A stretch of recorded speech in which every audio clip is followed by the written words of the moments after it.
अली भाई ने बहुत सारी बातें की। मैं कराची के हवाले से बात करना चाहता हूँ और ख़ास तौर से अभी जो मुस्तफ़ा कमाल ने जो बेहुदा अल्फाज इस्तेमाल किए और कामरान तसूरी ने और तारर ने जो बेहुदा अल्फाज इस्तेमाल किए हमारी लीडरशिप के हवाले से, इनकी नींदें उड़ गई हैं कराची में।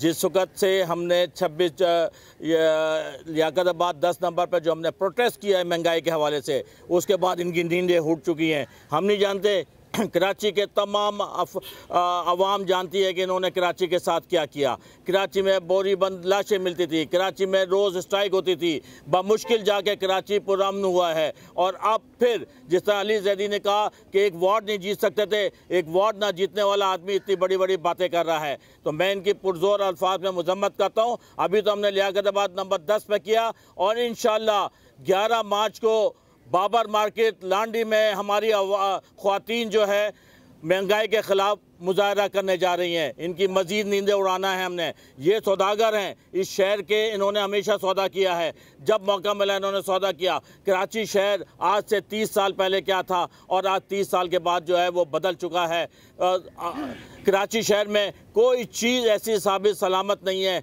जो इनके दौर में सही थी। तो मैं अपील करता हूँ तमाम ख़वातीन से कि 11 मार्च को लांडी बाबर मार्केट पे जमा हो, अपनी आवाज़ उठाएं महंगाई के ख़िलाफ़। और इस शहर में जो अब होने जा रहा है, जो इनका अलाइंस हुआ है जिस मकसद के लिए, उसके ख़िलाफ़ आवाज़ उठाएं। बहुत शुक्रिया।